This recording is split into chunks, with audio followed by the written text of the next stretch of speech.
and welcome to the next episode of The Den. Welcome to The Den. I'm Josh.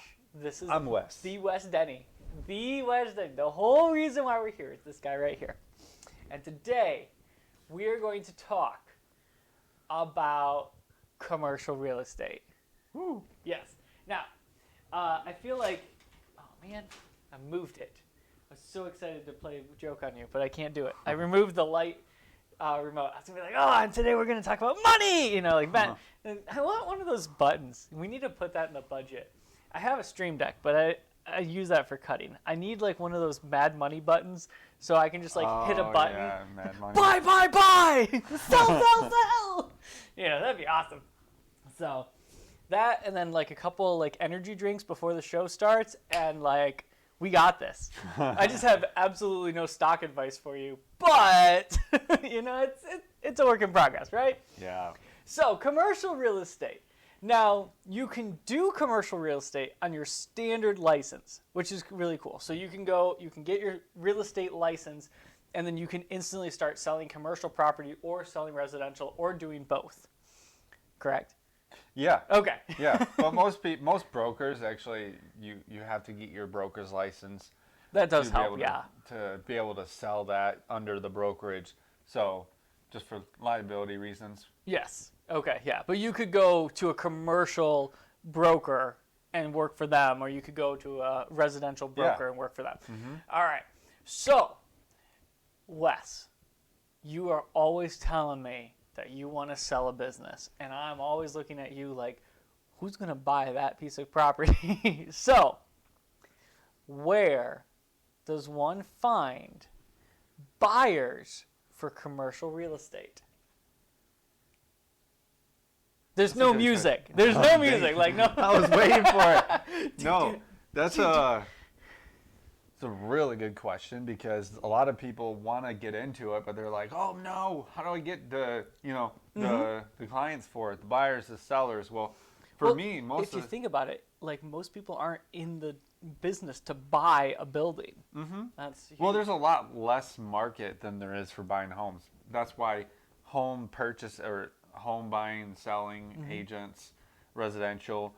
That's why it's they like it so much, because you could buy and sell a home every single month, and because there's so many of them compared to businesses. So commercial real estate. Yeah. So where are like some of the biggest places you found your like clients? I know some of them have been like networking groups, been huge. But where are some of like your gems? Are we allowed to tell our audience those? They're all gonna show up and follow you around just to find find out your secrets. Only if I am. I don't know. Maybe I don't know. What should I do? I don't know. But it's big thing is networking. I'm very well connected in the community and communities. And so when somebody says, hey, I'm looking to buy a piece of property, a lot of times they just contact the seller's agent. And then I have to educate them, say, hey, you can actually go through me as a buyer's agent. But a lot of times is like they see me post on Facebook, they see me post on stuff, and then also seeing me at networking events, seeing me at events, or what, it doesn't have to be networking events. It can be any event whatsoever, or even like a family gathering. They're like, hey, I want to, my business is doing well. So, we're looking for a place, and they don't know sometimes that I'm an agent, or I can help them with the purchase or the rent of a commercial space. So they're just talking nonchalantly, just mentioning it. And then, I come in there and just help them say, hey, what do you need? What kind of questions do you have? Because I can actually help you with that commercial spot. For sure. And that leads you to a great point, which is if you're not out there talking about the fact that you can, or like you were using in this example where you listen to the buyer and what their needs are, you might miss a whole bunch of golden opportunities, which is huge. Yeah, but there's a point where you You're just famous, like Well, the West no. Denny. no, there is there was actually a meme that I actually sent around to some like friends or whatever, and it says, you go into the men's bathroom, there's like 20 urinals there, and one person sitting on the other side, and then the realtor comes in, and all those urinals or whatever, the realtor comes all the way to you. You don't do you don't do that. Yeah. You don't always force yourself onto people, because then they're just gonna be like, stop it. They just don't want to use you and use somebody else because that's you're true. just being annoying. That's true. Yeah. So people knowing about you, but not every time you. Hey, I'm Wes Denny, and Yeah. I'm a realtor. Hey, I'm Yeah. Wes Denny, and I'm a realtor. Well, and a lot of people like to actually, they wear a lot of clothing that says, "Hey, I'm a realtor," but that's cool. But if you're wearing it pretty much on your face all the time, people can't really talk to you, because then they're like, "Oh, well, I know he's going to talk about real estate." So every time he sees you, but I'm like, wearing it on your face means like, "Hey, I'm going to talk about it every single time I want to introduce myself." Yeah, makes sense. And sometimes we're taught, like, salesy is very, hi, I'm so-and-so, and this is what I do. Hi, Yeah, I'm because so- that's this is how what a I lot do. of them. Yeah. Yeah, a lot of those people are just so forceful because they want to make more sales. Exactly. And I think this also comes to, like, how do you make connections with the right people? You can go to a chamber meeting and talk to a whole bunch of people in the marketing aspect, and yeah, they can get you in contact with the right people, but they're not going to be the ones that are like, "Oh yeah, my boss is totally ready to sell our building," and Yeah. so I think that's a huge struggle for a lot of people. So, all right, chamber events, networking events, driving down the street. Do you ever just like look at someone's building and just be like, I think they should sell their building? And then, Not that, but I look at it and say that would be a good candidate okay, for a buyer. So then that's where I connect with the seller, not the seller, but yet. or maybe they're Just yet. leasing part of their space. Right. Well, no, like I look at the property, I'm like, well, who owns that? I found out who owns it, and then I talk to them and say, hey, I have a buyer for your property. Would you be open to selling in the future? And so that kind of opens the door, and you just give them your card. But most of the time, they just throw it in like a big Rolodex and don't even remember you. That's why in real estate, you have to be on the top of their mind. So not necessarily every single time you see them say, hey, yeah, I'm a realtor, remember? We talked about, me having a buyer for your property. Exactly. Yeah. No, you just stop by. Like, I give a gift card to people, just stay in front of them, not being annoying. And Yeah. And that's, yeah, I think, so- where, probably Hallmark holidays is not every Hallmark holiday do you send out Happy Valentine's Day, Happy 4th of July, Merry Christmas, Happy Hanukkah, Yeah. It's like you don't want to get into all that, but sending them out like a holiday greeting or like figuring out when their birthday is or things like that. Be Just, personal even. Yeah. And when you first talk to them, interview them, and talk to them about what you have and what you could do for them, find out what their wants and needs and likes are, because then you can tailor Yep. your gift to them. So if they like golf, give them Brand new set of clubs. yeah, no. Give them Here's some nice golf balls. I mean, Yep. nice golf balls might be $2 a ball or something, but you can That's not put their bad. name on it Yeah. and get it customized. So is that a gift that goes a long way? Oh, All right. the longest drive. So, sorry, I had to. I was like, ooh, this is a good time to throw in a good pun. For those of you that don't know, I do a lot of puns. I keep them minimal on this show. So, mostly for Wes's sake. But, So we're going through like you've got so you mentioned renting. And so that's an interesting thing that I probably wouldn't have thought of. Like, okay, how do I make money off of bringing a property owner a renter? So you want to touch on that for a second? Yeah. So when you get a, I guess, for lease property, you list it and you actually list it. The listing says, hey, I'm gonna find somebody for 3 years, a 3-year lease, or I'm gonna find somebody for a 5-year lease.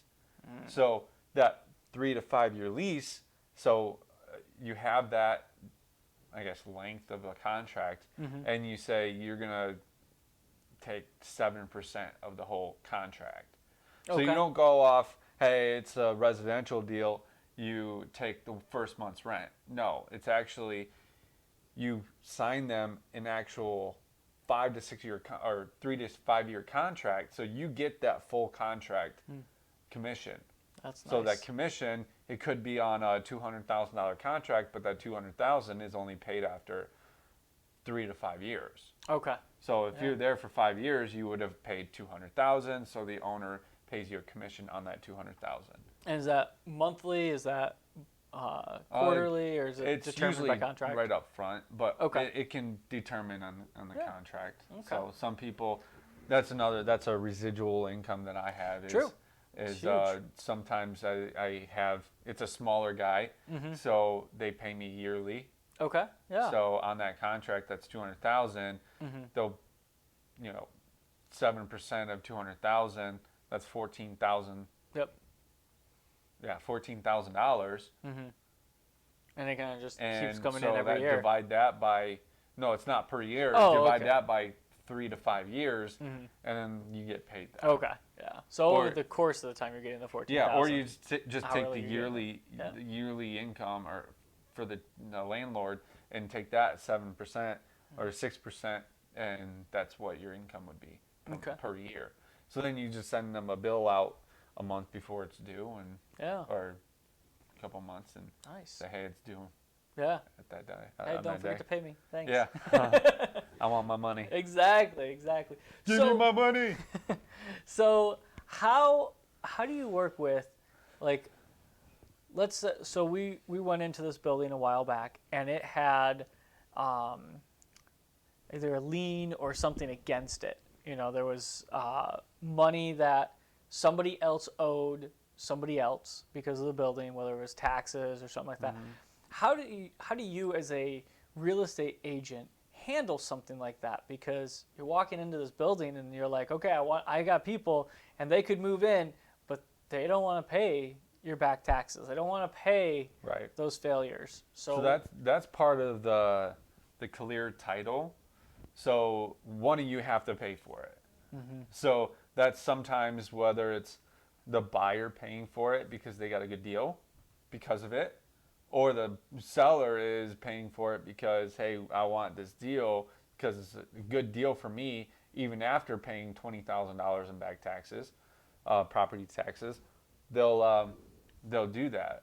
And sometimes neither agree and they don't sell the property or nobody gets the property. Yeah, I think that's unfortunate, but it's also tough, when you go into this. I mean, it's still common in the residential too, isn't it? Not as much, probably. Yeah. Because in residential, you don't typically abandon your house as much as you abandon like corporate properties or whatever. Yeah, because the liability is a lot more with Yeah. the personal, because in business you can just You can fold the company. fold it. Yeah. Yep. So that's huge. So, is there there's been a kind of push for like warehouses and stuff like that because of Amazon taking over the mom and pop. So have you noticed a change in the real estate market for like smaller condensed things? Maybe they're going more for chains versus mom and pop shops because of the big giants that are still running the world, or so do you see that changing you? Like, I mean, obviously a commission on a warehouse that's the size of a mall or two is pretty good chunk of change, whereas like a Right. corner shop. So that's one thing that does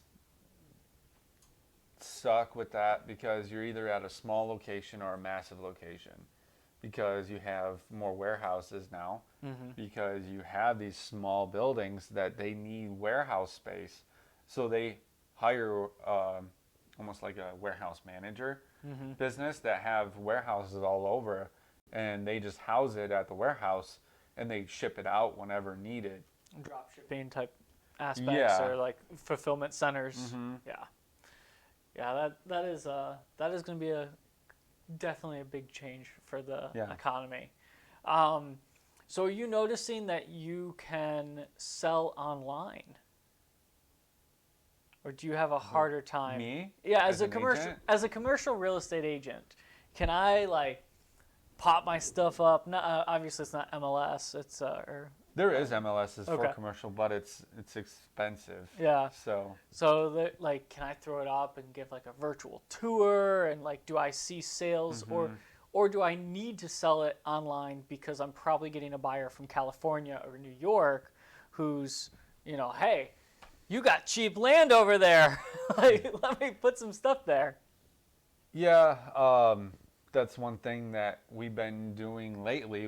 Is doing a lot more marketing with like virtual tours, and people are able to see it on whether it's our like YouTube channel, or even we're gonna post it out there on social medias, and even LoopNet. There's other. I mean, even sometimes Realtor.com, Juliet, Zillow. They sometimes pick the commercial up, but you might even be able to put it on Craigslist. So Wow. Craigslist is a good one too, because more people are looking on it, and it's a free site, so you don't have to worry about the cost of it. You get less quality people, but the more avenues, the more stuff you put it out on, the better. Makes sense. And have you noticed like virtual tours, higher end photography, videos, drone footage? Have you noticed like a formula, like the more I put into this property, the higher it sells for? Or is it the more people just want to take my money and I just don't want to pay them I don't want to pay on my commission? No, it's just the more that let me think back. Yeah. So when you go into a property and market it very well, you might get more people that are able to look at it out of state and get more buyers that way. Okay. And they might not have to worry about like finding properties as much as they used to, because before they might not be able to find it as easy as they are now, Okay. because of the ways of marketing. For sure. So what would you say is a potential percentage that you would allocate towards marketing and operation of a unit? So let's say It depends. you're selling. On what it is. Okay, now you're not helping me at all. so let's Come on. Yeah. No. So like, you look at these houses online, right? They're multi-million-dollar houses. They're flying $15,000 drones through them. They're probably paying $5,000 to $10,000 for that agent to come in and get video, or that company to come in and get video. And granted, that company is probably trying to market it to anybody in the world that's willing to buy that house. It's not Right. just that market. So if you're selling a $5 million house, then you're going to be willing to be able to pay yeah, I mean, you're making thousands of dollars for marketing. $150,000 on that commission, or Well, yeah. Yeah. It'd be so you can afford 3% of yeah, it. So 3%. yeah. So you Well, sometimes you might get both, but most of the time you split the commission. that's so. true. That's true. So $300,000 you get payday a right there. $150,000 payday, then yeah, it's more worth it to be able to push it and sell it as quick as possible. Yep. So then, yeah, you spend what you can to be able to make it happen, because but you find different ways to be able to market it. So you might be spending more money in certain places, or you find a new way to market, so you might spend more or less. Okay. Wow. So there's no real percentage. It's I didn't know if you had found a percentage that you're like, not me. I'm No. willing to allocate Somebody might have 2 to 3%. the percentage. Yeah. Somebody might have that percentage, but I don't. Yeah, because you definitely have to look at the property. Because I remember speaking with a residential photographer, or real estate agent, and I have a photography and video background. And so I was like, yeah, it'd be great to come out, take photos and stuff like that. And she's like, it would be great, but the property's selling for $30,000. Like, I'm walking away if I'm lucky with $1,000 or less, and Yeah. like, the amount of hours she was going to put in didn't even justify her return on investment. She was doing it more for a family friend. But sometimes you deal in those rural areas with very cheap plots of land, and then Yeah. it doesn't allocate, or it doesn't allow for Well, if the it's a funds. vacant land and you're selling it for 30,000, they usually charge a lot more Well, like, that's commission. true. Yeah. So, but when I first was an agent, I, was working hard trying to just do whatever I could to be able to make any sales happen. So I chose or got forced into it because I was like, well, I need to do something, so I'll do it. I listed a property for $6,500 and another property for $3,500 in the Flint area. So those I just put like a flat fee because Yep. even though like at that time I put like a $500 fee because it was so cheap, and that was, what'd that be, 40%? Yeah, something like that. It's a depressed market in that area So, too. yeah. So that does also allow you to pick and choose. But at the same time, the guys, didn't have a lot of, like, do you have a house? You don't have a house inspection. Like, do you still have to have an inspector come out and have all those fees? Yeah, you still, the seller does, the buyer does, Okay. so I don't. Yeah. So But I you could- just add my time, but all that fee is my time. Exactly. And that's effort. that's one thing you have to weigh is, when you're in the residential, it's often less money, but you have a lot more opportunity to make more money. If you're in the business market, you have a lot more, you have a lot less clientele to work with, but you have a lot higher numbers. Yeah. So You have a lot more it's a buildings balance. that are 500,000 plus, Yep. vacant land that's 500,000, or a manufacturing facility, somebody's wanting me to market it and it's 5.5 million. So you get that. I mean, it's still you still get that percentage of 6%, but that 6% times 5 million, It's a pretty good chunk it's of money. a really good chunk of money. So it's nice to be able to have It's that. a little over 300,000. Yeah. So So you go from working your $30,000 job for 10 years, or you sell one piece of property and you are set, or you buy a fancy car, and then you're broke again. yeah. Which that's one thing that a lot of agents don't understand is financials, because they've never had this kind of a business before, or It's a very different income. business. Yeah. Because not very many places they might give you a small commission of $100 every time you sell like a phone. Yeah.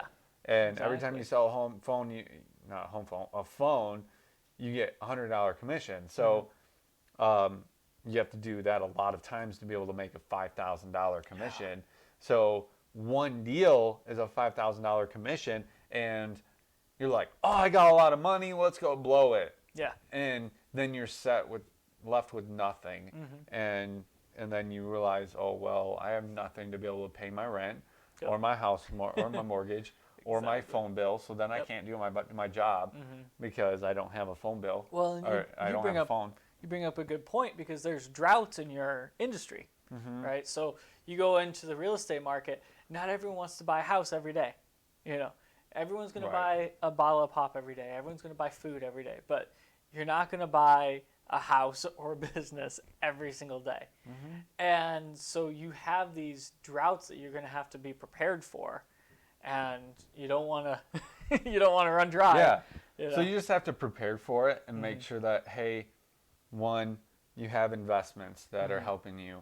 You have just residual stuff that's Exactly. helping you with that, or other jobs that you might have on the side, or do other things that you might not want to do, whatever, just Yeah, make it That's happen. huge, because sometimes you have to work a little bit harder to get that Yeah. like get your dream job going. So, But which makes if you sense. work hard enough, you're going to become successful. True.